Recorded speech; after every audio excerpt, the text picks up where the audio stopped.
Y'all know what it is. It's the Find the Boxer game. Purchase a box for a chance at winning $500. One of 54 boxes has a missing boxer inside. Purchase your box or boxes by Cash Apping, $, usual 50/50. Include your box number, name, and email address. Your box number will be confirmed and sent directly to your email. Each box is $20, with a 1 in 54 chance of winning. Remaining proceeds will go directly to the LDBC meet and greet in Las Vegas. Shout out to the LDBC, and remember, it's a usual suspect day.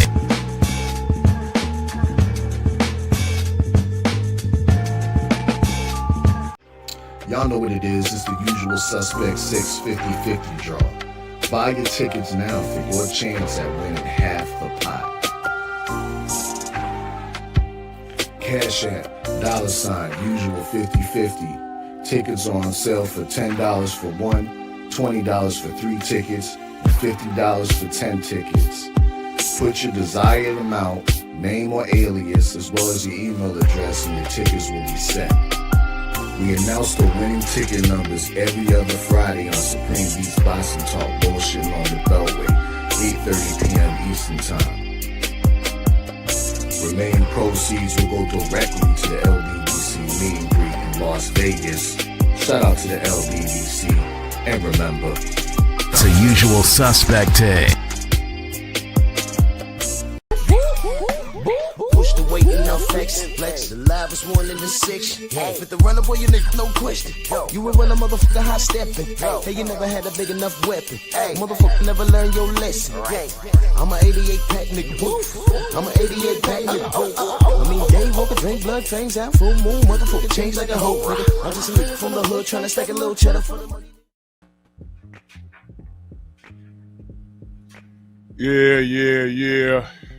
Drew Titan Bronx on deck. Shout out to the mighty LDBC. I don't know what the hell's going on with StreamYard, but whatever it is. Good afternoon, good evening. Hope everyone is safe. Happy Sunday. Stormy, how you doing? Sensei in the building. Good, man. Good.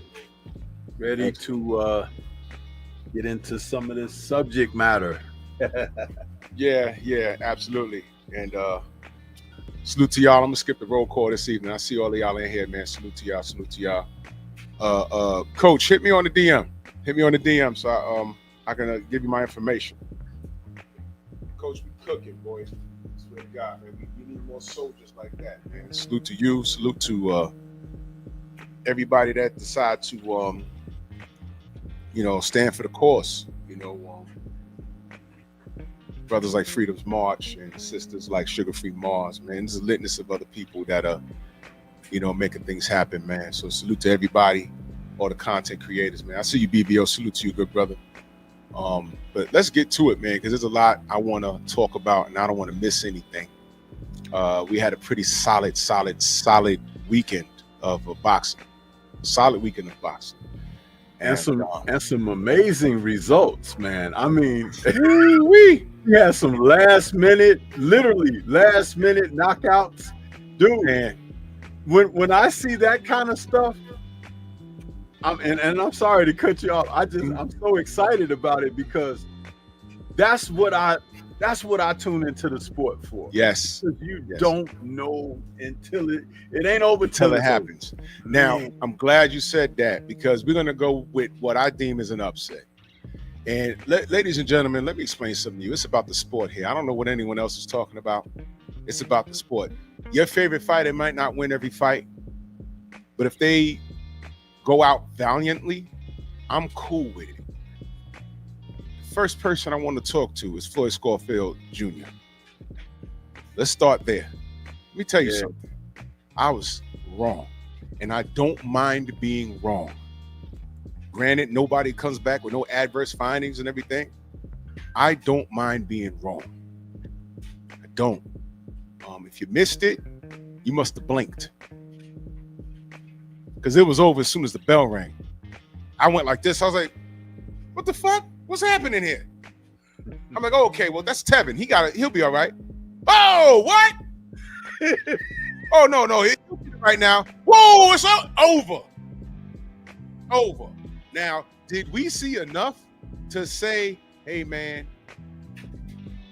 he could take over 135? I say we didn't see enough. Here's what he has working for his favor now. Number one, no one's ever done that to Tevin Farmer in his life. I can't say in sparring. I have never seen, I haven't heard any stories or nothing, but no one's ever done that to him in a professional ring. I don't know about the amateurs. I don't know about in the street. But my pick was Tevin Farmer by decision, by schooling him. Because I thought the OG, because he's an OG by boxing standards. He has a lot of experience, and I thought he was in his head, and I thought he would box him, take him into deep water, and make him look silly. And I thought we'd be talking about, hey, man, Floyd got some work to do. Is he done? No, he's young, but nah, he just got in there with a crafty veteran. You know what I thought we was going to be looking at? Harrison Charlo, 1.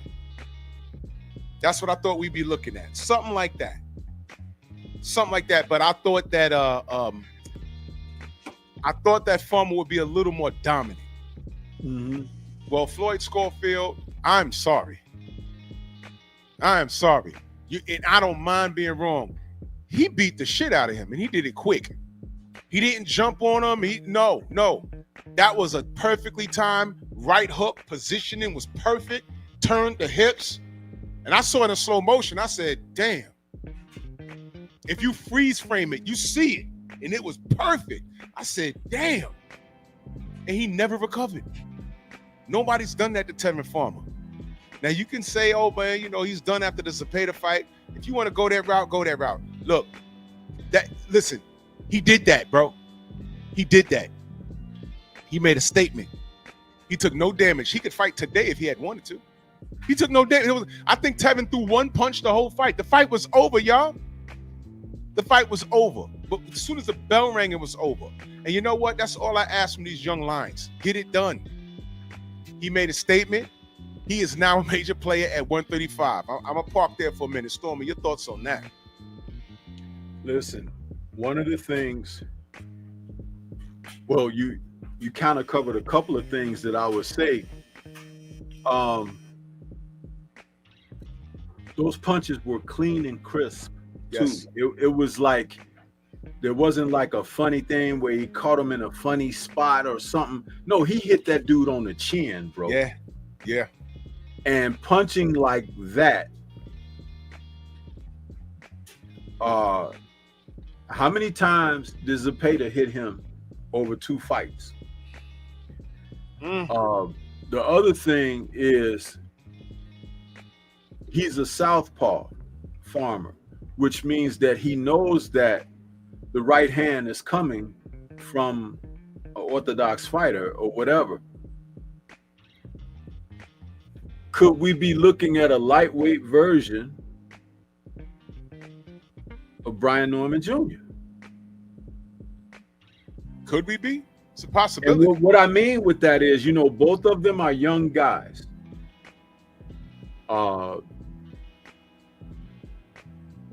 Kid Austin hasn't had the chance to be elevated to real contention yet. And the fact that he blew that opportunity against Shakur, my only ridiculing of him was the way they handled the situation, with the Shakur fight and everything. They could have, if they weren't confident to go through with it or whatever, things could have been conducted a different way. But from what I saw of his performance against Farmer, he could have given Shakur a lot of problems because Shakur is a southpaw too. Yeah. And he's younger, fresher. And Shakur fancies himself the best boxer in the game today.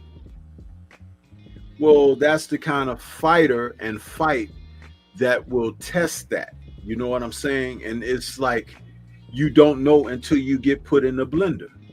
Yeah. And remember, we've never seen Shakur get tagged. Never seen it. We've never seen him have to work from being outclassed or coming from behind to win. So we don't know professionally how he will respond to adversity in the ring, but we do know how he responded to adversity in the amateurs, and it wasn't well at all. Yeah, right? that's right. So it's a thing where, oh man, I like how chess pieces on the board are lining up. Yeah. I like it. Yeah. You have to give this young man his credit.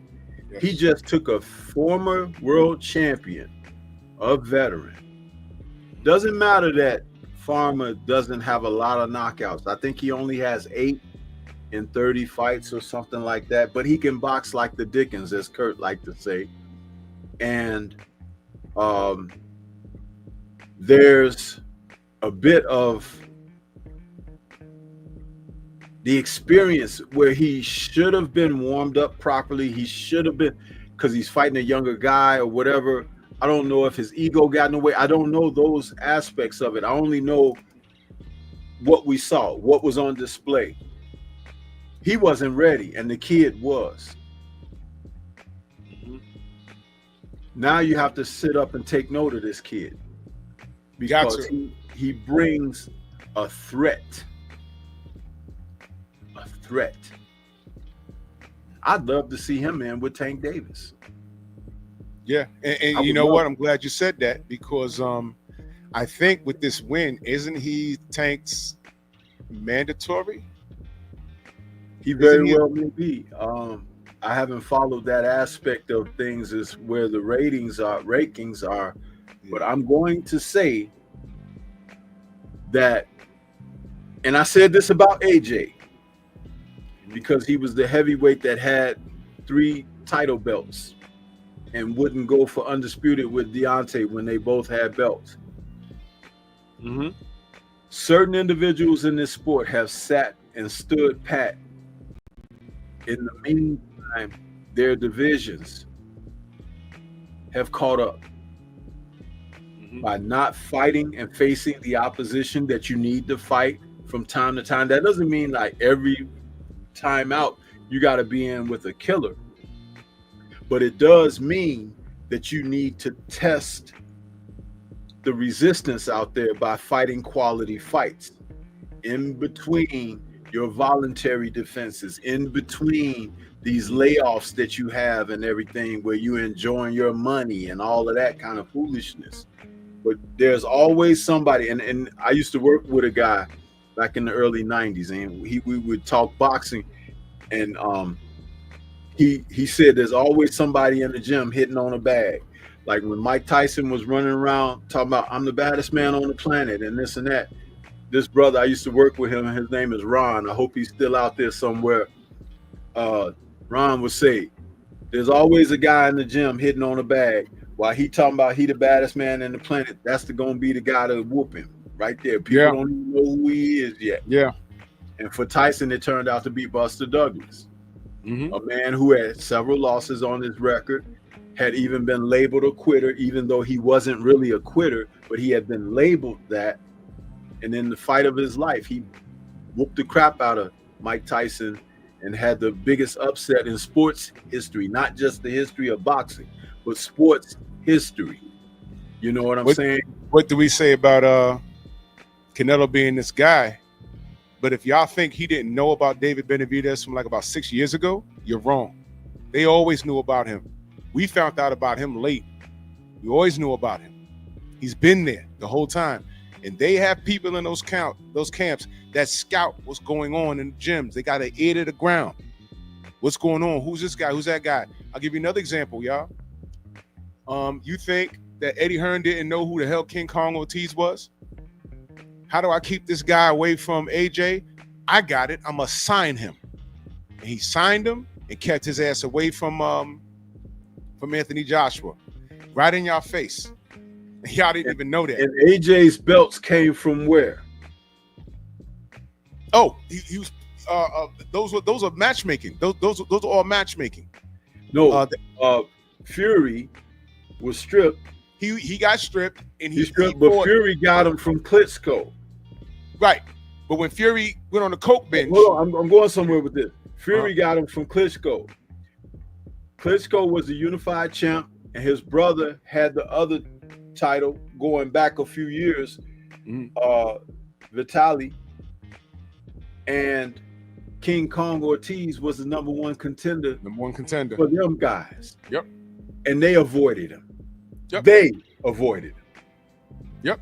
So King Kong was avoided for a very long time, which is why some people question his true age, because he had been around the top echelon of the division and people were just not facing him, you know, meaning Klitschko's didn't face him, Fury didn't face him, you know what I'm saying? Tevin didn't face him. There were guys, you know, that he could have faced, but they just wouldn't fight him.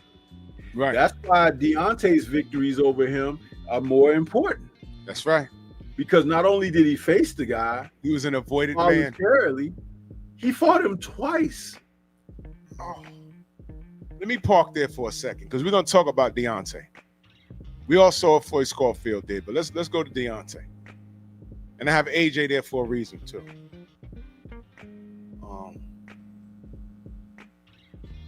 He beats Ortiz. And if that wasn't enough to give me a heart attack in that first, bro, that first goddamn fight, you know, y'all ever been in a car accident or a near miss? When you're like, when King Kong hit Deontay and he was doing the stanky leg, I was like, oh. And when that round ended, I'm like, how did he not fall? And I'm like, damn, because you know what's coming in the next round. I said, King Kong gonna jump off that stool and be on his ass. And check he was. My favorite fighter, Evander Holyfield, gave Deontay one of the highest compliments off of that fight and performance, because he said, you know, Deontay had been knocking everybody out, right?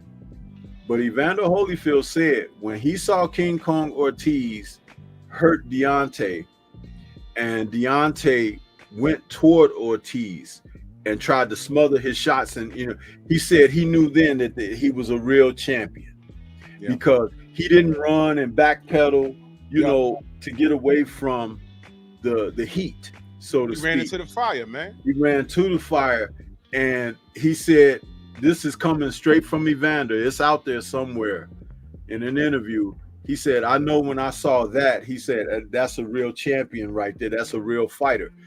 That came from Evander, the real deal Holyfield, the man that they had deemed a warrior. So he's giving compliment to Deontay way back then when that happened with the King Kong fight, the first go round. Yeah, absolutely. He made me nervous, man. And the fact that he rebounded it and stopped him, man, I felt like I ran a race, and I almost had a stroke and a heart attack watching that. So the fact that he decided to do it again, I was like, man, why are you doing? Even Evander said, he said, you ain't got to do this again. Why is he doing this again? Evander said that. Right. Yeah. He said, why are you doing this again? That's just who Deontay is. He did it again, and he won more clean. Because he was losing in that fight too. And one hit a quitter, man. You know, so this is why we respect Deontay. But not just the one hit, you know, that not just the one hitter quitter though, because to me, that's his best knockout. It is. He lured King Kong into a trap. Remember, he was back near the ropes. His back was near the ropes. And King Kong was pursuing, coming in, and he stepped around him and pawed at him with the jab. Then he feinted a full jab, like, you know, sticking it all the way out, like pop. But he didn't. He kind of halfway through the jab and then threw the right hand right behind it. And King Kong never saw it. Hit him right on the forehead. Now, this is something else that Evander said about his punching power. He was like, anytime you hit somebody on the forehead, right here, this portion of your skull, it's like one of the hardest points in your body. He said, you know that man is cracking with power, because King Kong went, not only when he went straight down, his legs was folded and everything. Shit, folded, His yeah. eyes had rolled in the back of his head, and he gave him a new hairstyle. Remember, he came out and he had that wet curl look in his hair. But when Deontay hit him with that right hand and all the moisture flew out his hair, he looked like he had Afro puffs after that. Shout out. Yeah, but he did, you know, and King Kong didn't even know what happened. He got up, you know, outside the count, and they was like, you know, you got stopped, man. And he was like, what? And when they say he knocked you out, King Kong had a fit in the corner. He was like, man, damn, he didn't even know he was because he was in the fight until he wasn't. He was in the fight until he wasn't, man. And you're right, D. When I say one hit a quitter, he didn't just throw caution to the wind again. He lined it up. He showed IQ. Lined him up, man. And Deontay, he knows what he can and cannot do. He understands who he is as a fighter. He understands his limitations. And what I liked about this weekend's performance is that he was working on things. I saw that. Yep. He was working on things. So everyone in there, they watching. They thought, listen, if he went in there and got dude out there and, Herndon, I'm sorry. Under a minute or what? If he got, then we learned nothing. We learned nothing. You know what I saw? And salute the Nada 86 in that super chat. Much love. He said, salute Drew, Stormy V-Man, and salute to the mighty LDBC. Is Deontay gonna go for undisputed? I think he's done pleasing the masses. I'll say that. I think he's done with that. I think he's doing it because he loves it. And if he ends up in the ring with a top tier guy, when he's ready to do so, he'll do so. But undisputed is only important when a certain fighter on the list has people rallying behind him. Undisputed only matters to guys like Usyk and Fury when the pale-faced people hold it. And this is no shade to Usyk. I like Usyk, but we all know what it is. As soon as you had two white fighters fighting for undisputed, they made the fight like that. But it was nuts, bolts, and a bunch of bullshit when it was one fight away with Deontay and AJ. This fool right here, this guy, we never got it. Now we're at a position where, can they at least fight? We're still not going to get it because of this fool right here, listening to Eddie Hearn, the other fool. So I don't think, I'm just not in the business of undisputed. Devin Haney ran out, got undisputed. Nobody cared, but they damn sure lied about it. When they put up the undisputed champions on ESPN, they lied and said that Teofimo was undisputed. We all know that was bullshit. And that's what I was just about to say. Haney actually did it. He actually accomplished becoming undisputed in another man's country. That's right. And defended it.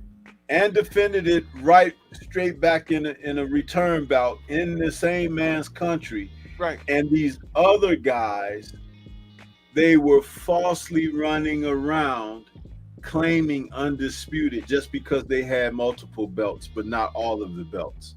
And there were people out here selling those wolf tickets. There were people out here actually extending the lies about these men being undisputed. And it was ridiculous because they did not do the work, but he did. And he didn't get a damn piece of acknowledgement from the boxing community outside of us. That's right. Because we spoke into existence who he was as a champion and as a fighter who wanted the smoke. He went over there. They tried to mess his camp up. They wasn't letting his dad over there. He had a cut man. They wasn't trying to let him over there. They were trying to uphold things and mess with his psyche.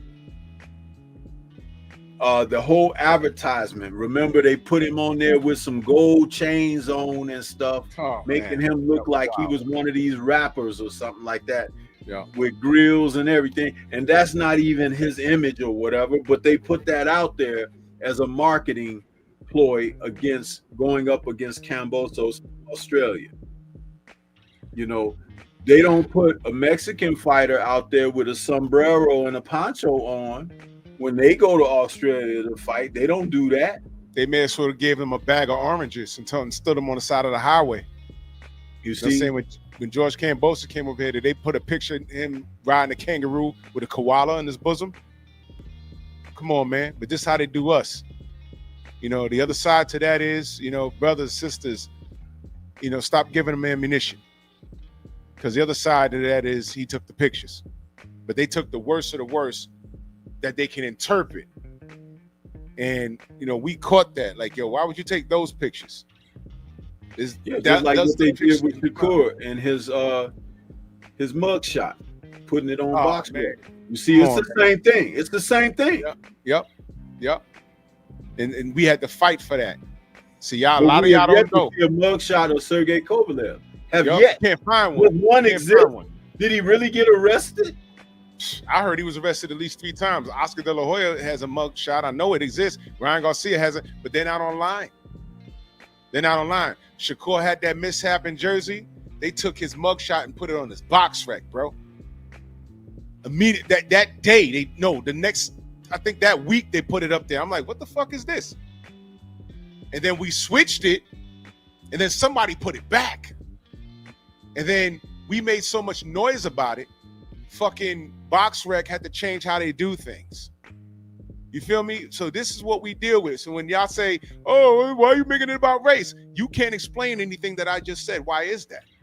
Salute to Skywalk/Ultraman. Salute, because YouTube wants y'all to put different names down in that stupid chat. Much love, man. Salute to you, good brother. He says, Drew, Stormy B, man. What up, man? Salute to you, good brother.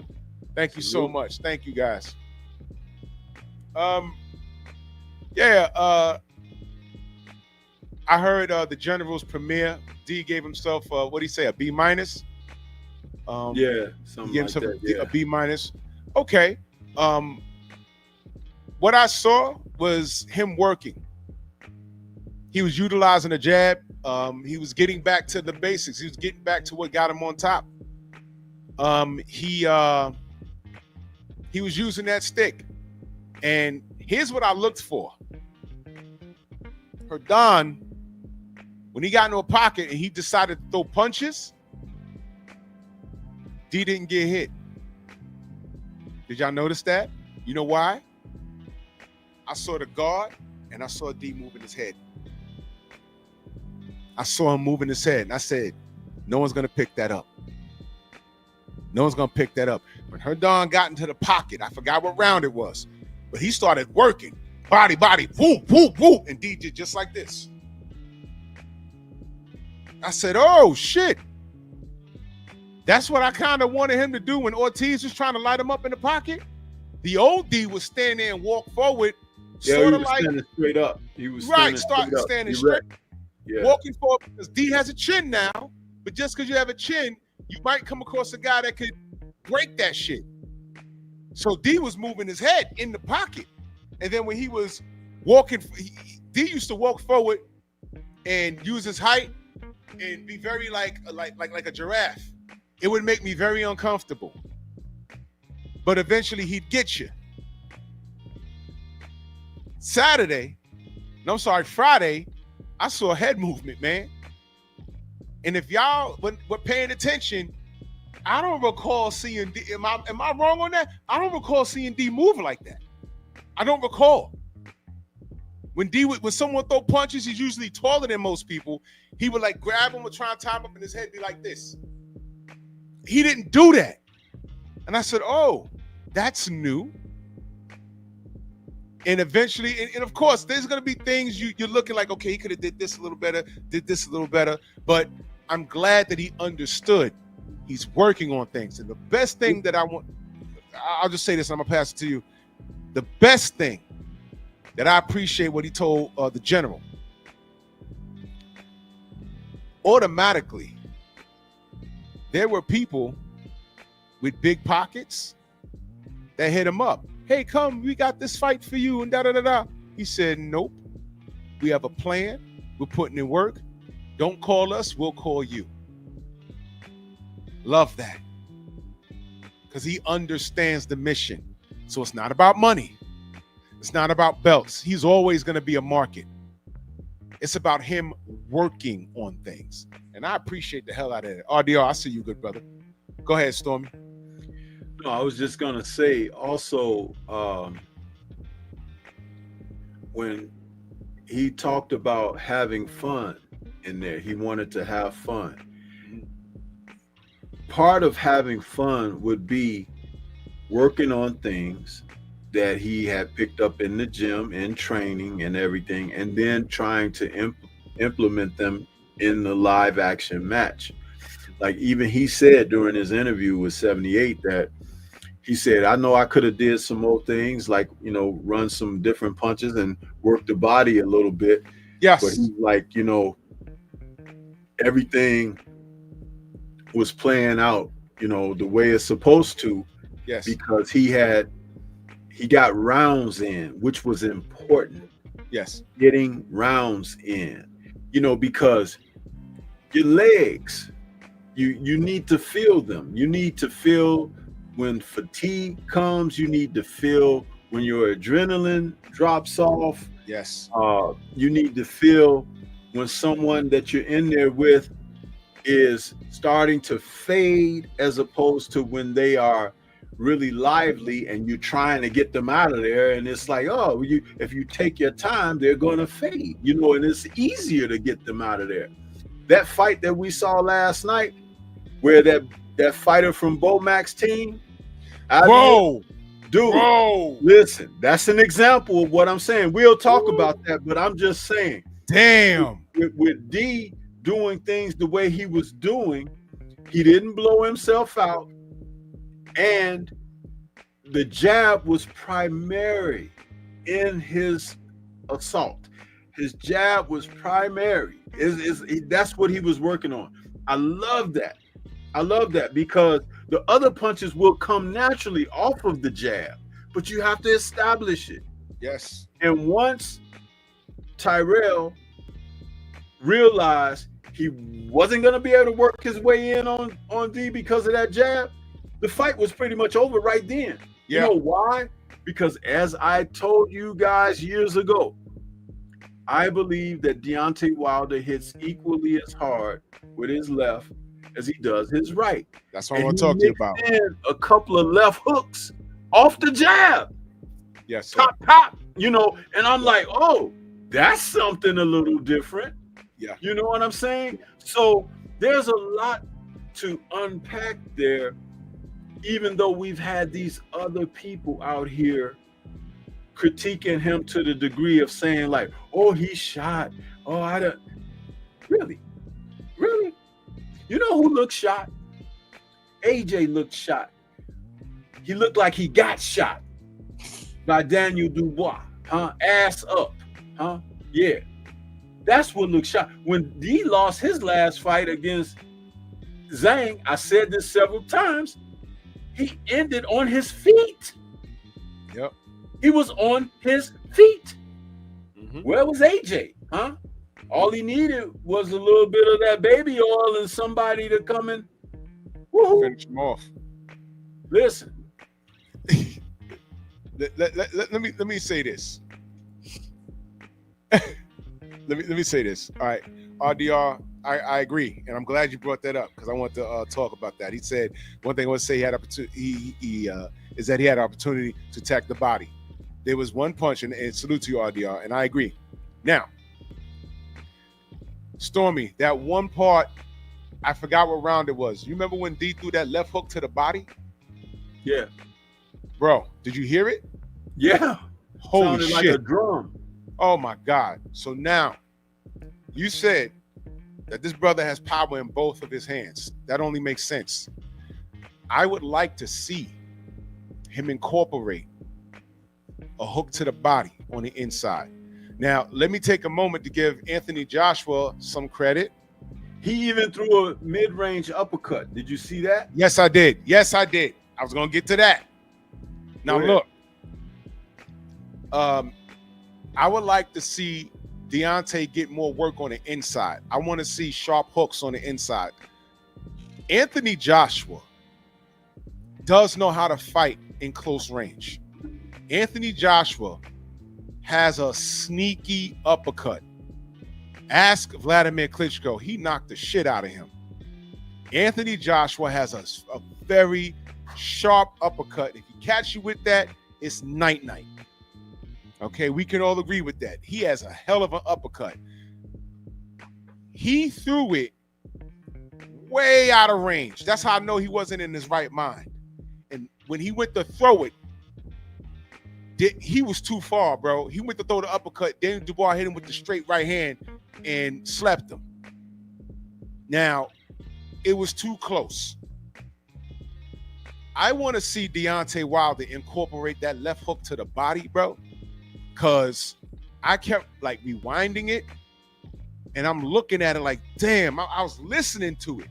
And I said, well, damn, I know he blocked it with his elbow. But I said, man, if D could, like, when someone tries to close a distance and they get past the jab, once that person gets on the inside, if D could just a sharp hook to the body, boom, he gonna knock their damn kidneys on the opposite side of their damn body. So I saw so much in that fight. I knew what it was gonna be. I'm glad it wasn't a one-hitter quitter, 2-round thing. I'm glad it wasn't that. I'm so glad it wasn't that, because I wanted to see him get the rounds in. I wanted to see him work. And that's just what he did. So I have no problem with that. I have no problem with that. And I can't wait to see what's next, man. I'm being nosy. I want to know what his sparring looks like. I want to know what the game plan is as far as him learning new tricks. Deontay got power in both hands. I would love to see him master fighting on the inside, because that'll make him a complete fighter. The power's there. The athleticism is there. Did you see his traps? And he came in at a natural 225. Man, that brother looked heavier than that. Let me say this about how he looked physically. Dang. I think that's the best I've seen him look. Yeah. Because his weight looked evenly distributed through his body. He didn't look too bulky in the arms or in the chest or anything like that. But it was like, he's always had, slim waist and legs, but he's built a lot like Tommy Hearns used to be built. Yes. And I said this before. There's so much, and they're probably a lot similar athletically and everything, which is why it was a no-brainer that when Breland was working with you were supposed to mold him in that Tommy type style, because that's what's effective for him. Listen, man, let me tell you something. I would love to go down there and spend 6 weeks with him and work on some specific drills that I guarantee you the next outing that he would have, he would blow your mind with doing certain things. And the thing is that no matter who's working with him right now, they're still missing it. They're missing it. And you and I have had conversation off the air. I'm not going to say what that is on the air because I respect him. You understand? And I would rather assist him in a way that'll help him get there than to give someone a blueprint to have advantage of what's not there. You know what I believe happened? When Mark Breland failed, and I'll say it now because he's gone, out of that camp. Mark Breland should have known better. You see the tools, but Mark Breland abandoned ship because he couldn't mold him to do what Mark Breland was doing when he was in his prime. And he just abandoned it. If I can't mold him to do what I used to do, then I'll just amplify what he does good. And to me, that was a bit of a mistake. Hone what he has, but he was supposed to add to that camp. If Mark couldn't do something, get somebody in the camp to say, look, he needs this, he needs that. Do that. The stories came out after their departure as a working relationship. Mark never visited him at home. They never went out to dinner. They never broke bread together. He never met his kids. That was wild. I was like, what? How can you be involved to this extent and not be a part of becoming connected? Right.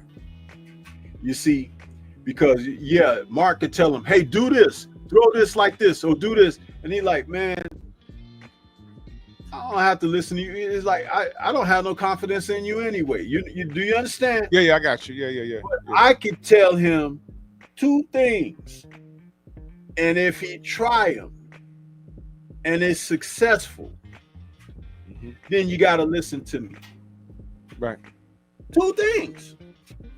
Because, again, remember, it's about gaining trust. Yeah. First of all, in order to establish that, you have to put someone in a position to be successful. Right. We know he got a hell of a right hand. Right? We know that. Why isn't he sparring using only his left? Bind the right hand just like this. Because we've done this in the gym. You take that, I know, those long hand wraps, and you tie them around, you bind this, you keep that right hand right here or right here by your jaw, and just work the left. Moving your head, jab, move, hook, body shot, uppercut, 45. You know why? Because the dude can hit hard with both hands. Yeah. And you want him to feel confident. He just told us his right hand wasn't good for a long time. 20% power efficiency out of it. And he still was knocking people's skulls off. But even if his camp, the people around him in camp know this, why wasn't the other hand being developed and being implemented? Because, again, they're not teaching. It's one thing to yell out instructions, but it's another thing to give you information to the why. That's right. Why? I can tell you why. Have I ever not been able to answer a boxing question that you've asked here when we've had guests on, other coaches and trainers, fighters? Have I ever been able to not answer or have an answer? You know, when you say, hey, well, Stormy, what about this? Or do this to this. You do it to this. You have it like that. I never stutter. Let me think. No. Let me think. Right? Let me think. That's not boasting. It's just like having an understanding. I told you, I've done this before. So it's like, man, whether it's Deontay or if it's a 7-year-old just came into the gym, it works through the ages. And the wheel has already been invented. Now let's show you how to use it. Correct. That's only natural, man. I mean, it was natural for you. But what I do know, he had to do some house cleaning. And that was a major part of the thing. And what we saw was a result of him cleaning house. And for those of you that were wondering, if you didn't hear what the premiere with Champ and 78, there is no bad blood or nothing crazy happened with Malik Scott. Nothing happened. Malik Scott was training with Zordo, who won. I'm gonna talk about right now. He was over there with him. That's it. Nothing happened. That's still his brother. So, you know, people don't panic. Don't create anything out of nothing. There's nothing wrong. You understand? But and even if Malik is not in his corner for future efforts or whatever, that's minimal. What you want is for him to have improvements about whatever he's doing. He's already improved 100% by getting rid of, trimming the fat that's been around, that's caused him a lot of, uncomfortable circumstances. Right. And I choose my words wisely because we don't know his plight, but at the same time, the fact that he has already admitted to seeking out help and looking to do something different and whatnot, that's somebody who's recognizing mistakes. You got people out here that they'll go to their grave not trying to improve, not trying to make adjustments and changes and things of that nature. And it's like you like all he had to do was go this way and he went back. Do you know that Mike Tyson, y'all's God out there, that he could have improved in his career had he just went back to Kevin Rooney and say, Kevin, I made a mistake. I need you for what I'm doing if I'm going to continue my boxing career, because it's not working with these other guys. Down what Don said, this and that, I need you there with me because I know my attachment to you and our relationship with Cuss, it's a different thing. Too prideful. Too prideful. Pride will kill you. And you see the end result of that. Yep. Now, he celebrated, but Mike Tyson would have been a lot better had he had gone in another direction. Still a Hall of Famer, still worth millions. He's lucky to be where he is today, to be honest with you, because the route he was going at one point, I wouldn't have been surprised. And me and my dad talk about this. He was walking that fine line of someone doing something to him in the street. That type of silliness. He went to Freddie Roach at one time to ask Freddie Roach to work with him. He was vomiting after a workout with Roach. Do you know what that's saying? What he has in his system, he's not ready. He was never in shape. Come on, bro. And he was being put to task, which is why the vomiting happened. You see, that's reality. And so he'd rather hold on to the things that shouldn't have been there than the people that can help him get rid of it. You understand? In his fight against Lennox Lewis, he comes back after the first round and he tells Ronnie Shields in the corner, he hurt me, Ronnie. Huh? Yeah. He comes back to Ronnie Shields after the end of the first round because when he was rambuncling, coming out the Lennox and everything, and Lennox stepped back and hit him with an uppercut. Boom! And he kind of wobbled a little bit, but he was playing it off. But he gets back to the corner at the end of the first round, and he tells Ronnie Shields, he hurt me, Ronnie. What the hell you think he's supposed to be trying to do? He's trying to knock you the hell out. You've hurt a lot of people in your career. I hope he woke your ass up. Yeah. Classic example of being able to dish it out, but you can't take it. There you go. But see, in that moment, he knew he fucked up. But anyway, in that moment, Ronnie got a realization. But he should have had the realization before that moment. In the gym, during the prep and all that. And I'm sure he did. And that was a good payday for Ronnie. But sometimes you got to say no. Because character is very important, man. We talk about this. So getting back to D, I know it seemed like it took it out the center lines, but no, getting back, the fact that he's made some changes and he still wants to do this. And the objective is to have fun doing it. How can you not like that from a man that's 39 years of age, doesn't really need this anymore, has gone through all of the pain and anguish that he has physically, because everything from, second-degree burns and broken hands and broken arms, and I mean, a lot.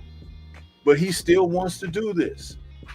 You got guys who get a little cut and don't want to fight no more.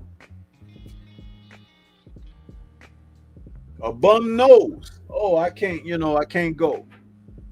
You know what y'all might not realize? When you have a guy like Deontay, who, let me be very clear, who doesn't need to do this, doesn't need to. He doesn't need to do it. He's saying he's doing it because he wants to. And he's working on things, and he recognized what was going on, and he fixed it. And he's literally saying, yo, I want to have fun now. Check this out. His contemporaries, Ortiz, Joshua, Fury, Usyk as well, because Usyk is a contemporary, even though they haven't faced each other yet. How many of them have used the R word, retirement? Each one of them. Mm-hmm. When have you heard it from him? Never. Shouldn't that tell you something? Y'all might have fucked around and let the cat out the bag. That's what I'm saying. Y'all might have fucked around and let the cat. You know, time will tell. We'll see. Let me ask y'all a question. Let me tell you why I still consider Deontay. Y'all consider Deontay a threat. Y'all consider him a threat to everything that y'all believed about him. And y'all been wrong every time. Where's Zillizan right now? Right now as we speak. Are y'all even checking for him? Last time we saw him, he was holding his ribs because Edgy Curiel broke him or something. Y'all not even checking for him. He's dangerous, right? His 2 seconds of funk is over. Here's what I'm going to tell you. Deontay's going to get another opportunity before he decides to hang it up. And y'all are going to be shocked at the outcome. I don't know if he's going to run it back with Parker. I don't know if he's going to run it back with Zahn. But what he's bringing to the table, because things that he's working on,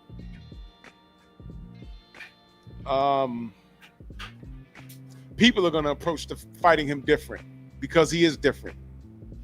And that's what I got from watching him over the weekend. I said, he's back to this jab again. I see head movement.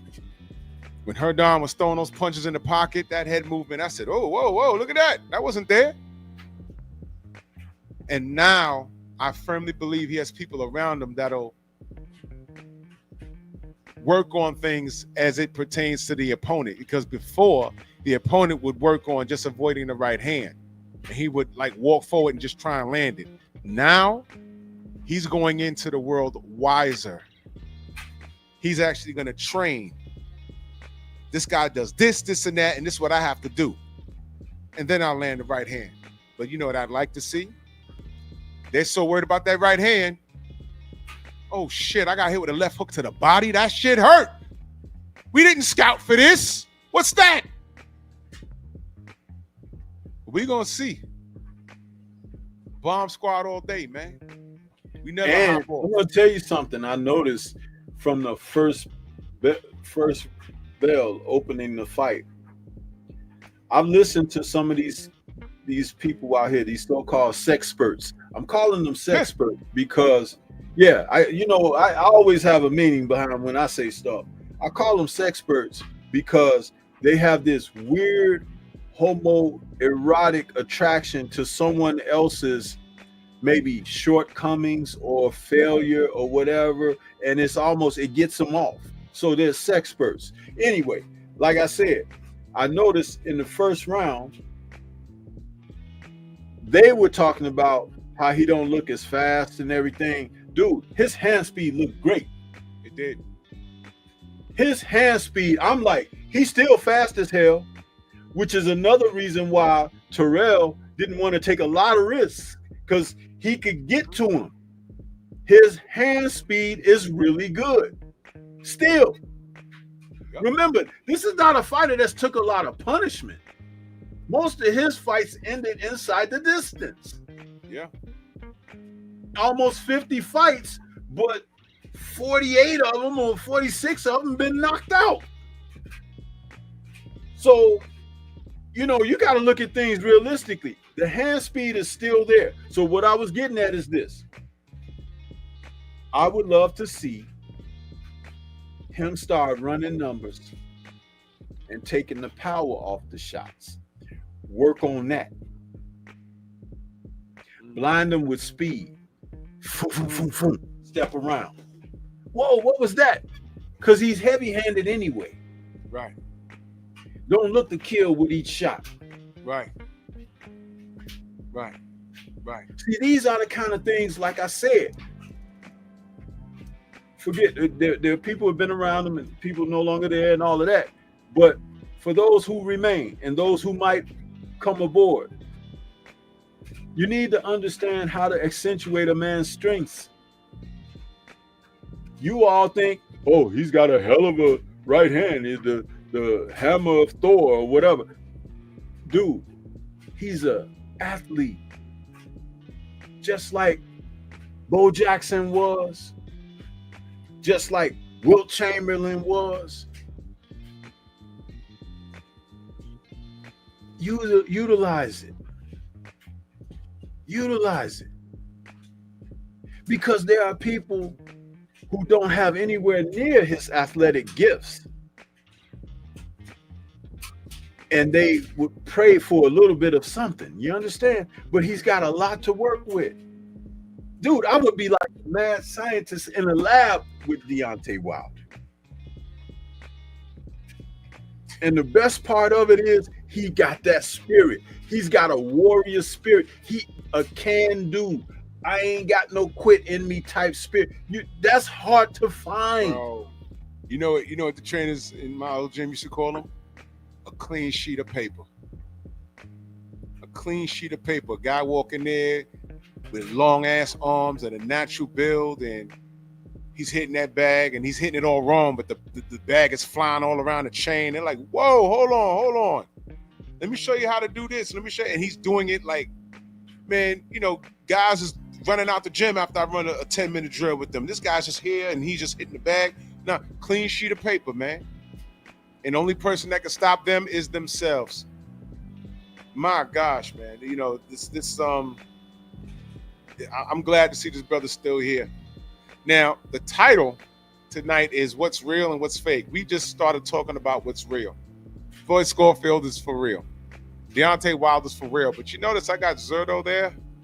He did a damn good job because Dodikos was not no pushover. And he did a good job. I was very impressed with Zordo's head movement, his foot placement.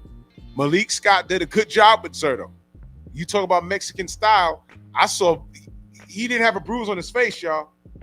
His head was not on the line. He's not the most explosive. He's not the most powerful, but he has a lot of heart and he has a pretty decent IQ, I must say. I don't know how it's going to play out with him and Jai Opatai if that happens, but we'll talk about that if it's signed. I did a video on it yesterday. That was like, you know. Can I say this about him? Go ahead. Zordo? Mm-hmm. I think his ring IQ, his aptitude, his boxing acumen may be greater than his talent.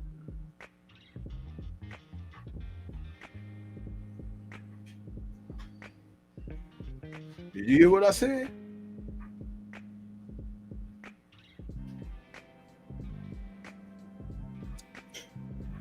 Yo. Because Dordicos should have won that fight last night. What?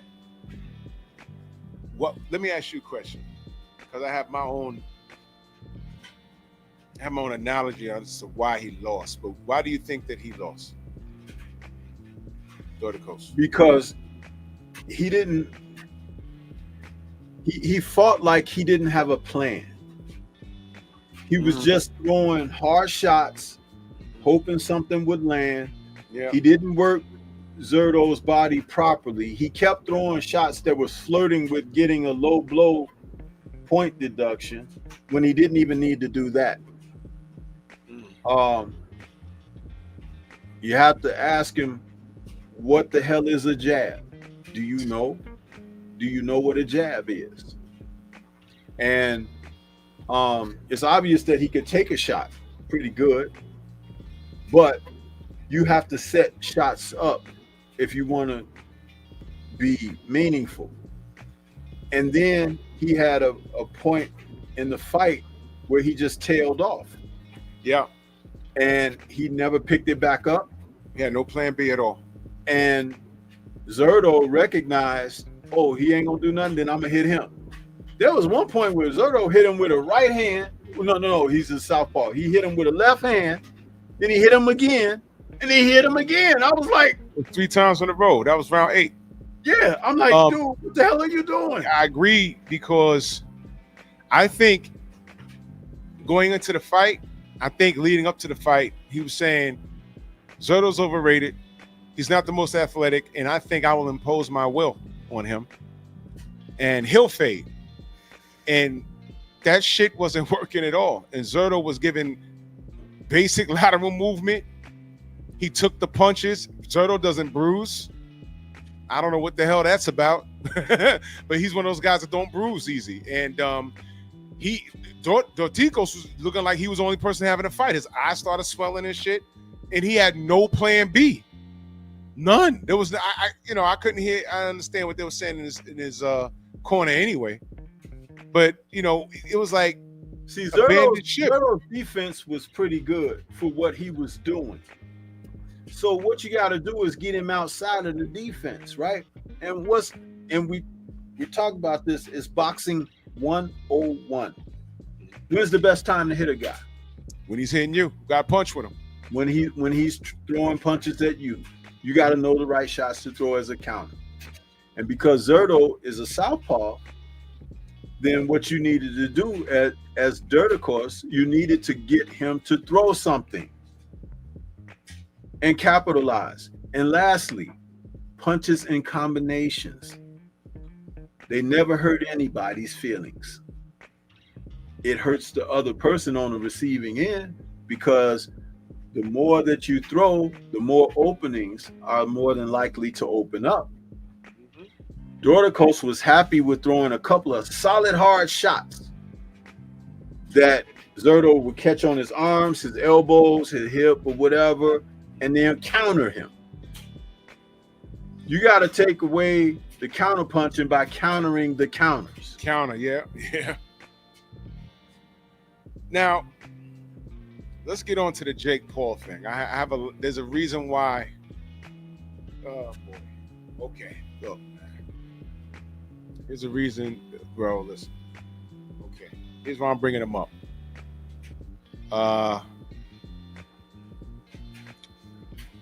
The brother Blue Blood put out a short video yesterday, and I didn't know this. It was round 7 of the fight. Google already put out that Jake Paul beat Chavez Jr. by unanimous decision. The difficulty was when that came up on Google, the fight was only in round 7. Yeah. Did y'all hear what I said? I'm going to say it one more time. The results of the fight were online. Unanimous decision, Jake Paul. The difficulty is when you Googled it, the fight was literally in real time in round 7. Now, yeah, Xavier, I saw it. Now, I'm watching the fight, and I'm literally losing my mind, because for a split second, I'm like, all right, Chavez is an underachiever. He's an underachiever. But I seen him fight in spots where he looked okay. For example, this is like 12 years ago now, the Sergio Martinez fight. Sergio was tapping him up, and in that last round, he threw that left hook. And it's those rounds where I'm like, man, bring back 15 rounds.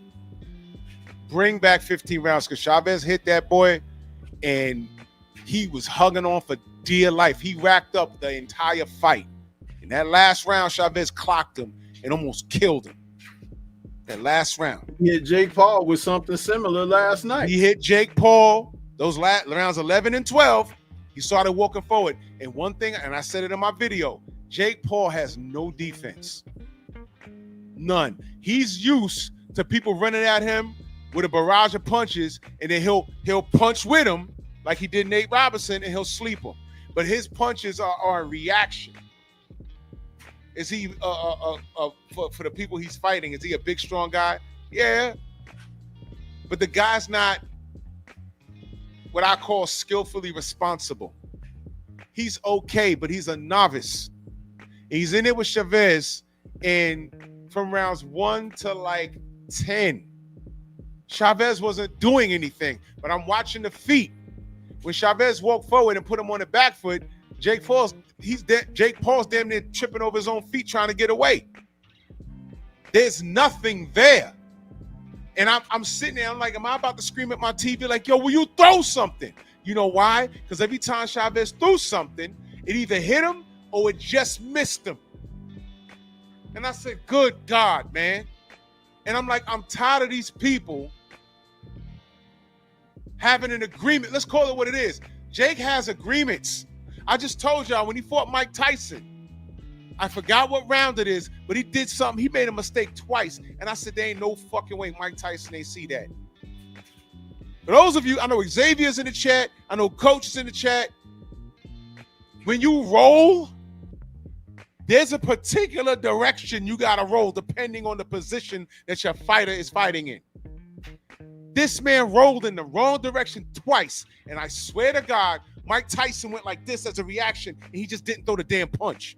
And I said, I know I'm not the only person that saw that shit. Jake rolled in the wrong direction twice. And I said, Mike, right there. Same round, he rolled wrong twice.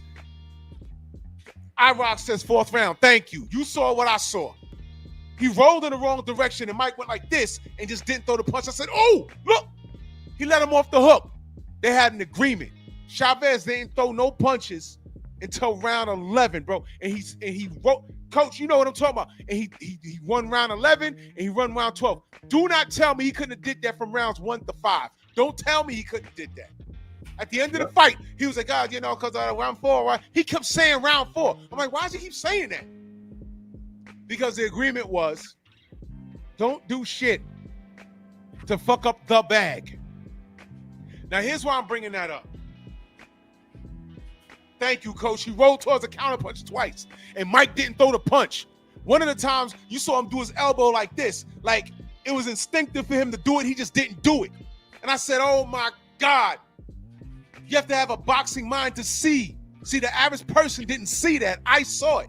He rolled in the wrong direction. When Tevin rolled in the wrong direction against Linares, he got clipped. When I told y'all this before. You don't roll in that direction. And Tevin rolled right into the punch. It was a mistake. Jake Paul did it 2 times. Mike went like this, and he just didn't throw it. And I said, what the fuck? He did it again. And I said, man, they have an agreement. Last night, you saw an agreement. Now, I'm going to give Jake Paul credit. He's selling seats. And for those of you that says you're the face of boxing when you're making money selling seats, there you go.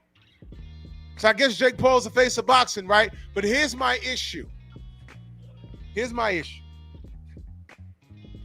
When he was leaving the podium last night, Zordo was coming onto the podium, and they did a little stare down. They smiled about it or whatever. They asked Zordo about Jake Paul, and he said, like he's not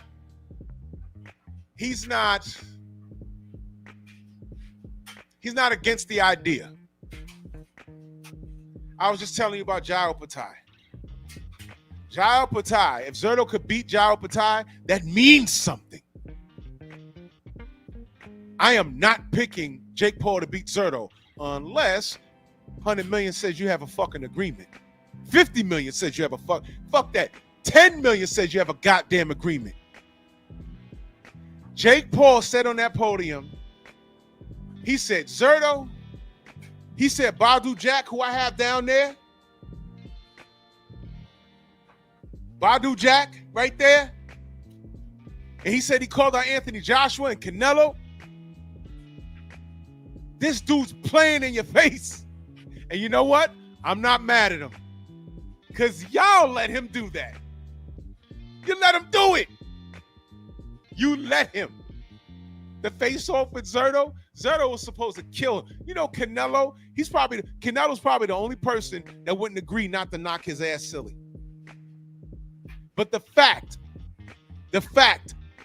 that you will get a Canelo versus Jake Paul fight before a Canelo versus Benavidez fight, and y'all are not saying a motherfucking thing, tells me everything I need to know about you.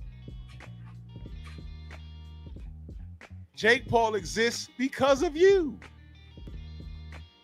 Tank Davis was in the locker room versus Lamont Roach. He loses to Lamont Roach. He has to run it back now. But I'm telling you, if he beats Lamont Roach the first time, we'd be talking about Jake Paul versus Tank. We still might be talking about Jake Paul versus Tank if he takes care of Lamont Roach. Please don't talk to me. And you see, this is why I don't give a shit about Undisputed anymore. Tevin don't care. Been there, done that. You know why? Because you motherfuckers don't care. You guys have devalued everything in the sport. That's why I can't stand y'all. And I'm not talking about y'all in the chat. I'm talking about all you guys who are fans of fighters and not the sport. Hey, man, Deontay and AJ, they are one fight away from Undisputed. Oh, AJ sells out Wembley. Deontay can't sell out Alabama. So, one fight from Undisputed. What are you talking about? Yo, King Kong Ortiz is Anthony Joshua's mandatory. Here's King Kong Old Man Ortiz. What has he done? He's his mandatory. Doesn't matter. Doesn't matter. What has Deontay done? Well, he has a WBC strap. By then it was like, what, 6 or 7 title defenses? He's undefeated. Go get the belt and be undisputed. You stupid nigga. You would rather not break bread with your brother, but you sign a lifetime contract that I don't know what that's about. With Eddie Hearn, you dumbass. Then come to my city. Andy Ruiz knocks you on your ass. And speaking of Andy Ruiz, you want a real fight, Jake Paul? Fight Andy Ruiz. We don't know what he's doing. Catch him now. I don't know how much his weight is right now. I don't know. Fight Andy Ruiz, bruh. But this guy, he's going to get a big pay. He's going to get one of these names. And if Jake Paul gets an AJ fight before Deontay Wilder, I don't want to see no more. You AJ fans need to go to the highest building in your city and jump the fuck off. No parachute and head first. Dive. Dive. You guys are the worst thing that happened in boxing. I'm talking about boxing, and y'all are talking about saving your man crush. This guy said Badu Jack. Badu Jack will kill him, man. Stop this shit, man. You guys are getting on my nerves. What's real and what's fake? These dudes had an agreement last night. I'm sick of y'all ass. Jake Paul's your fault. Bastards. Fucking stare down with Zordo, man. I'll land the plane right there, Stormy. What you got on that?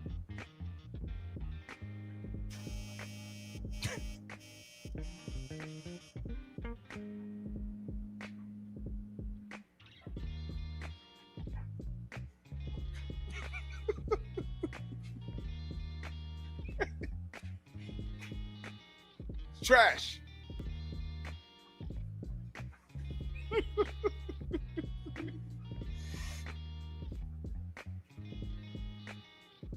Stormy, nothing on Jake Paul?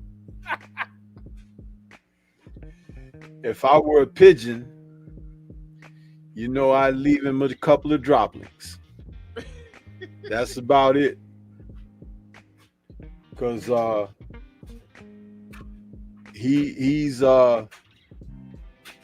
brought an element to the sport that has allowed the fighters who take these deals with him, they have no They have no ethics, man. They don't. It's like, because basically, you know, he's in there having matches that are set up and designed for him to defeat guys. He's not beating people up, and that one fight that he had against Fury, you know, he didn't run that back, did he? Nope. He said that. He mentioned his name, but he don't want that smoke. And you know why Fury was able to go on in there and win at any cost, right? You know why?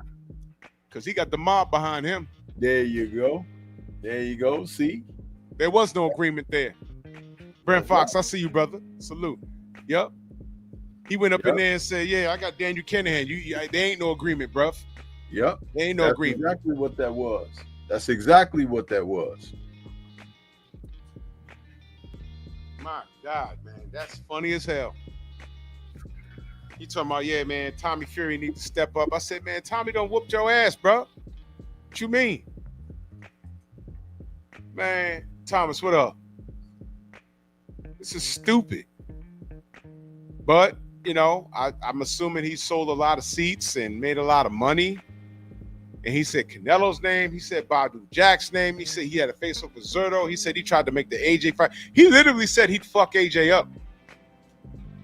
He literally said that. That's what he said, bro. You like fighting MMA guys in boxing matches? Well, you see, AJ is not a guy of mental strength anyway. So No. he would parlay right into that. Neither is Tank. So he would parlay right into that. Neither is Chavez Jr. Do you see there's a trend here? Neither is Mike Tyson. Neither is Mike Tyson. So it's like there's something going on. Why doesn't Jake call on Deontay Wilder? Because D's not for sale. Why doesn't he call Jai Opataya? Because Opatai's not for sale. He'll kill him. You dig what I'm saying? But, you know, he'll tell a little tick I'll tell you tank. somebody who called him, but he totally ignored it. Ajit Cabiel. Oh, he damn sure did. Yeah. Oh, my gosh. Mm-hmm. What about Francis Ngannou? You like fighting MMA guys, right? Francis ain't going to play with him. Nope. AJ will take it easy on him and carry him. You said Badu Jack's name, but I don't think Badu Jack will play with him either. You know what I'm saying? This is ridiculous. How about this? What, you remember when the sanctioning body says whoever wins between Jake Paul and Tommy Fury, he's gonna rank them in the WBC? Did he rank Tommy Fury, or did we just forget about that? Man, get out of here. He forgot about ranking. Forgot about ranking him. Yep. Fucking crazy, man. You guys are out your mind. You slaves are out your cotton picking mind. So this was fake. And here we are trying to, talk the sport up. But Jake Paul, listen, man. If Anthony Joshua gets a Jake Paul fight before he fights Deontay Wilder, y'all better stop. If Tank Davis gets a Jake Paul fight before he fights any of his contemporaries, Shakur, Tevin, Teofimo, anybody, y'all better, Tank fans, it's hard for y'all to talk now. I don't want to hear shit y'all gotta say. If that happens, just shut up, man. Just shut up. Just shut up. And the fact that Chavez got in there last night and it took him 10 rounds to throw a goddamn punch, and then whatever punch he threw, it was devastating. He could have killed Jake Paul, man. Every time Jake Paul got hit, his hair started flying and he's doing all this shit around him. I said, man, this guy's food for a real fighter. I seen Rockman Jr., I think that was his son, in the front row with the dreads. He said, hey, man, we were supposed to fight. Can we do it? He said, oh, man, you got to get in line. I said, okay. I ain't mad at Jake Paul. Don't get me wrong. But I know what I'm looking at. And if y'all are entertained by this, I was looking at the comment section at the post fight. If y'all are entertained by this, cool. I'm not. But you get him in the ring with a ranked guy that's not going to play ball with him, he's going to get killed, bro. And I done said some names. Get in there with Andy Ruiz. See what happens. Get in there right now. You know what you do? Get him in there with Jared Anderson. Jared Anderson like money, right? Get in there with Jared Anderson. Big Baby. Get in there with Big Baby Anderson. See what happens. Just jerk, man. You guys. Oh man, y'all ain't gonna make me drink. I know what I'm looking at. Real quick. Let's talk about Avius, man. Let's do it. He's fighting out of the B&B gym or whatever it's called, Bomac. Oh boy, what happened there, man? I know I saw it. I know what happened, but you tell me what happened. Well, it's obvious that Julian Rodriguez is a guy that he's tough as nails, and he didn't come to lay down. He wasn't intimidated, but he didn't know how to attack in the opening. He didn't stick to the script at all, though, either. No. But there was a point in one of those rounds, I want to say it might have been the 6th round, where he connected with a damn good left hook. And from that point on, it was there for him, but he was still having trouble working his way on the inside and everything. But my goodness, man, that 9th and 10th round, that was something out of a movie, man. He showed grit, didn't he? Big time. And how that shit ended. Listen, they bigged up. What's his name? They bigged him up, and he's the taller guy, longer reach. They had to tape his hair up. I don't know why these young men keep doing that shit. Tape the damn hair up. The hair's getting in his eyes and shit. And he thought he had him. And when it ended, if y'all saw that knockout, I mean, and when he went down, it was still early enough in the count for him to try to get up, but he didn't try to get up. No. You remember when Sugar Ray knocked out Tommy Hearns? Mm-hmm. That type of thing. But he was limp on that ropes, and it was over with. It was over with. And that's a fella out of Bomac's camp, man. Yeah. I'm not gonna look too deep into that. But that, if y'all missed it, that was a great fight, man. They need to run. You know what? I see them running that back, but I don't think Bomac's camp want to run that back immediately, because how he fell and how it ended. I don't know the character of that kid. I don't know if his confidence took a hit. You know, his confidence definitely took a hit, bro. Yeah. We're gonna see. There was something else I wanted to talk about. Christian and Mbilli. Yeah. Let's talk about for as long as that lasted. Matt Selecki was a oh shit, cannon fodder for Christian and Mbilli, man. He came, but he probably thought Mbilli was gonna hit him on the chin or something. Yeah. But just when you thought you knew, you didn't. He threw the body shots, man. Yeah. That's all she wrote. But how long I've been talking about Mbilli? You've been talking about Mbilli at least 2.5 years now. You said, watch this guy. I'm like, okay, I'm watching. He doesn't disappoint. He can be reckless, but you know what though? Guys like that are always dangerous. Mm-hmm. He's James Kirkland with a lot more discipline. And he's one of those guys that as soon as that bell rings, he's on you like a cheap suit, man. He ain't gonna stop. Yeah. He ain't gonna stop. And it's like the punches that do miss, you hear it by your ear, like it's like, oh shit, I better not catch too many of those. Even when you pick, because when he's punching with everything, man. Mm-hmm.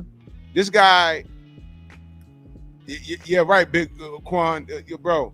He don't come to fuck around, man. He's in there, man. This is why I say it would be a good matchup against him and Canelo. I sound like Bud calling him Cotto now, right? I think that those are those fights that Canelo's like, man, those are fights I was supposed to take like midpoint in my career. I don't need to take that shit now. I don't need that. I don't care what belt's involved. I don't need that shit. I don't need to do that. So if you can avoid it, you will. Mbilli versus Benavidez will be that shit ain't going to the cards, man. Yeah. That's not somebody going down, bro. Somebody going down. And I know the popular pick would be David Benavidez. I understand. But yo, you know, we've seen weirder shit. And Mbilli fights, he walks forward with that high guard, and he just throws those hooks, and he's busy on the inside. Jesus Christ, it's not going to the cards. And take my money. That's the type of fight. You just take my bread immediately. He is not goofing around. Christian Mbilli is the goods. I'm looking at the replay right now. I would love for him to get an opportunity with Canelo, because Canelo like to talk about people running and all of that, right? Well, he's definitely a bona fide stand in front of you type guy, the way that Canelo so-called loves it, right? So go ahead and fight him then. He won't. He don't need to. And no one's going to hold his feet to the flames. They're just going to talk about what Mbilli hasn't done and find reasons as to why Canelo don't need that fight. I already know what it is, because these are this era's fans, and you guys are hoes, man. Seriously, I've never seen that. Quan says Canelo picks the guys who run, so why is he complaining? It's very true. That's true. It's very true. It's like, you know who Skull is, right? And you freaking pick the guy. Like, and then man, complain when the guy is moving away from you and ain't trying to mix it up. Hey, how about that welterweight battle between Curiel and Rodriguez, man? Oh yeah. Dude, that was toe-to-toe action the entire time. And I thought that Rodriguez was kind of like, you know, doing some good work in there, because he was throwing these body shots, right? They were like really fierce body shots on the inside. But Curiel hit him with that uppercut that split his eye open and must have hurt his cheekbone too, because dude went down, and that was pretty much it right then. I mean, like, dude. And see, again, how could you not like or love the diversity of boxing? Here you had a fight which delivered that type of action for people who like that, right? Right. Then you had the other fight, like I said, when Avius was taking on Rodriguez, and he was pretty much boxing Rodriguez and everything. And then Rodriguez comes through. Dude, did you realize that not only did he stop him in the 10th and final round, but the bell rang and he never got up? Remember, because it was at the end of the round. And the ref was counting, and dude didn't get up. And it was like, ding, ding. The ref was like, 9, 10, you out. He didn't get up. You know, because He you waved could the only white be flag, saved bro. by the bell in the last round, right? He Yup. didn't get up. Man, I ain't gonna belabor the point, man. We gonna get out of here, man. Are the Queens on? Queens of the Ring on? Are they on yet? Yeah, they on. They should be on. Let me see. Yeah, they're gonna be on in a few minutes. So let's go. Let's head over to the Queens and support them. That's how we do. You know what I mean? I'll be back tomorrow morning. Listen, man, I put up a Bud video. I didn't know that it was gonna create that much hysteria. Let me say this to you. Y'all go ahead. There's like 160 comments or something on that shit. I didn't read everything. But I'm not gonna put that on. I'm not gonna put those fanatics on him. But y'all are fucking retarded. Yeah. Yeah, y'all are retarded. And that's a goddamn shame. That y'all don't know what concern. Let me blow this up. Let me blow because y'all need to see me. That's a damn shame that y'all don't know what concern is for a brother between hate and concern. But you don't understand that. But I know when you want to hide something from a nigga, you put it in a book. That video is about 20 minutes long. And I know when you put an athlete's name, the name goes into the algorithm. I have a bunch of people commenting on my videos that I've never seen before. You guys are pathetic. You guys are numb. I mean, you guys are such airheads that if someone blew in your ear, you'd be like, thanks for the refill. That's how stupid you are. Y'all go ahead. I dare you to put that hating on Bud coat on me. I dare you to do it. Y'all see what I do to Tank, right? It's not hate. You know why? Hate is when you're just making shit up and you don't know what the person is doing. No. Because everything I say about Tank, you can never say that I lied on this motherfucker. Now, y'all can go ahead and play this game with Bud with me if you want to. I already said I pick him to destroy Canelo. I think he's all wrong for Canelo. But I was very clear when I said the only thing that can mess this up for him is him. And I learned something that I do not want to get in the way. And he's displayed some character question, that he displayed some behavior that makes me question his character. I don't want that to be in the way. Now, I just told you what happened with Bomax Fighter just yesterday. I don't want that to be an omen on what's about to happen. Don't make me open up a panel and have you come and justify what you said in that comment section. Because you know how I do. You know, turn your camera on. I'll read your comment and I want you to explain what you said. But what I know, those 150 plus dudes in there and women or whatever the hell y'all are, him, hers, whatever you identify as. Him, hers. Once I shine the light on you, you can't explain yourself. Because you're fucking retarded. Him, hers. You're fucking retarded. I can't believe that what I put out was concern for the brother and what I don't want. And you she's, oh, you out here hating on Bud. I'm like, here we go again. You didn't hear when I said he's all wrong for Canelo. I pick him to stop Canelo. I see Canelo saying, hey, my knee, I can't continue my knee. No, Bud was going upside your head. And you felt something coming. Pause. Get your mind out the gutter, Miguel. Fucking Miguel, this guy. ¡Ay, Miguel! ¡Miguel! So you quit in your corner. So I point out a discrepancy in Bud's behavior Stormy, you know what they were saying in that comment section? What? Idiot, Bud's not married. I'm the idiot? Wait a minute. This is the black community. This is the black community, y'all. This is you niggas. That nigga knocked her up 6 times and didn't make her an honest woman? I'm the idiot? Because I didn't know. I assumed that was his wife. And then he fucked around and made a baby out of wedlock? Wait a minute. I'm the idiot?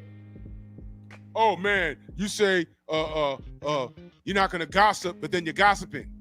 He told Club Shay Shay that shit. And they laughed about it.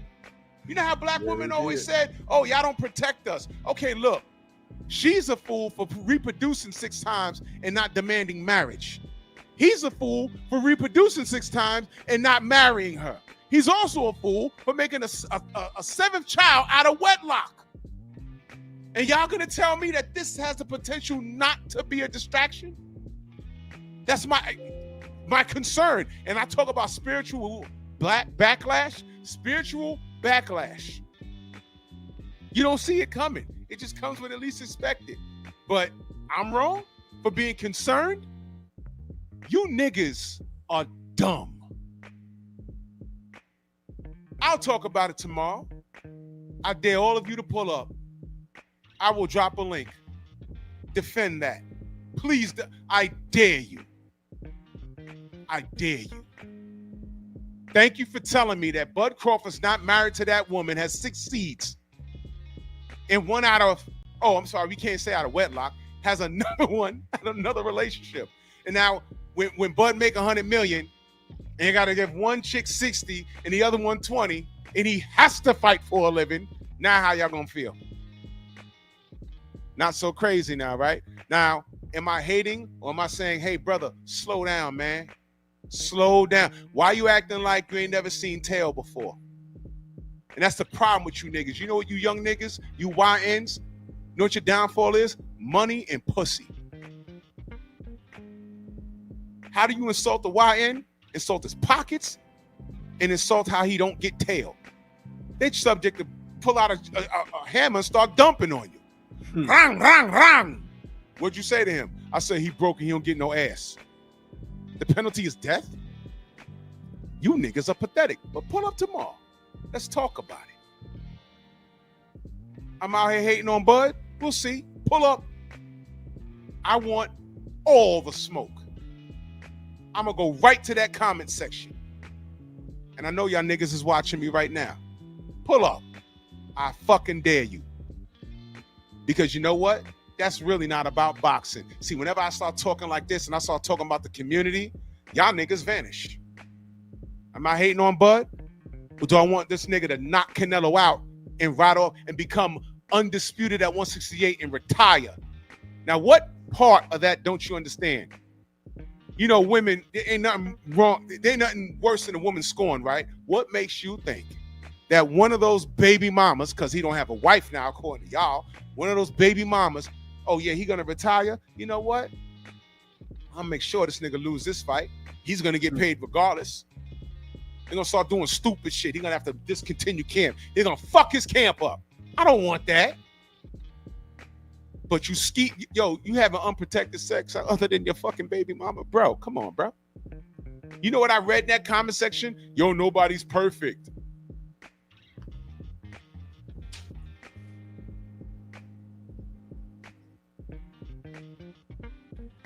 That's how we viewing life? That's how we viewing life? That's how we viewing life? Y'all remember when I brought up, I said, yo, man, Tank got to be more responsible. He's ramming cars into bitches and leaving the scene of the crime. Y'all remember that kid got in the comment section, oh, come on, Drew, you ain't never made a mistake. Not like that. You have a car accident and there's a woman pregnant in the car and you leave the scene? No, I can't say that I've made that mistake. I can't say that. I can't. No. Curiel, salute. I can't say, you niggas normalize the dumbest shit. He has a baby mama, 6 kids. Yo, listen, man. I know a dude personally who would sit and complain about baby mama every day. I said, my nigga, you gotta shut up now. Why? 4 kids up? You hated her after the first one. You have nothing good to say. 2, 3, 4. You still complaining? Nigga, I don't want to hear it, bro. You love that girl. You might as well go marry her. That's what I told him. Yeah, I don't want to hear it. Please stop talking about her. Because when you leave here, you go into the house, you dummy.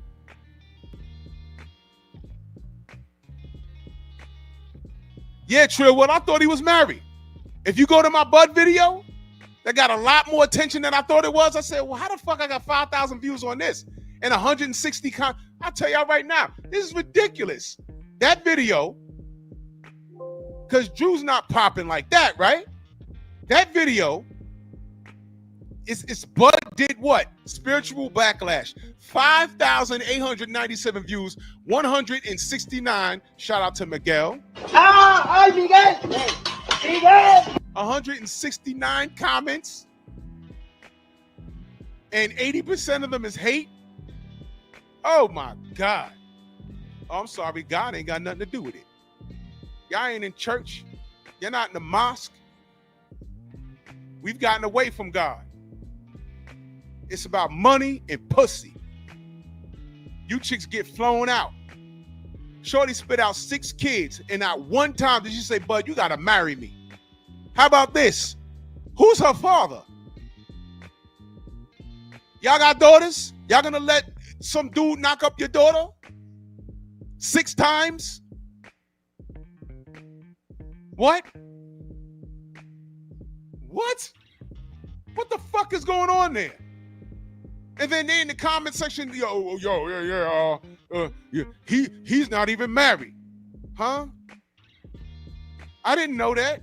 I'm sorry, but doesn't that make it a little worse? And y'all talking to me like I'm crazy. Okay, I'm your Huckleberry. Pull up tomorrow, all you niggas. And I stress the word niggas. Hold on, let me hit that for you, motherfucker. Yeah, I stress that word. Man. Where my nigga Kramer at? You can talk, your brain now, motherfucker. Rolls out, he's a nigger. He's a nigger. He's a nigger. Oh my God. A nigger, look, there's a nigger. And 450. N.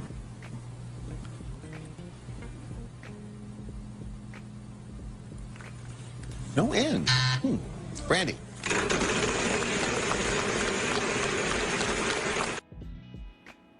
Y'all dingy freaks pull up tomorrow. I want all the smoke. I want all the smoke. Stormy, let them know they can find you. Man, everybody can find me right here on YouTube. Stormy B-Man is the channel. That's Stormy B-Man in all caps, but no cap. Yeah. I think you don't know, now you know.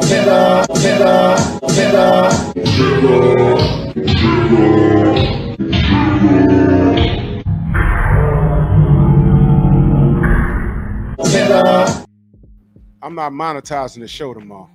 I can tell you that right now. I want all the smoke. Pull up. Talk in that comment section. Pull up. I fucking dare you. Salute everyone. The Venmo's out of Cash App Super Chat. Queens of the Ring is on. Let's go over there. Bronx on deck. Move! Why are you gay? Who says I'm gay? You are gay.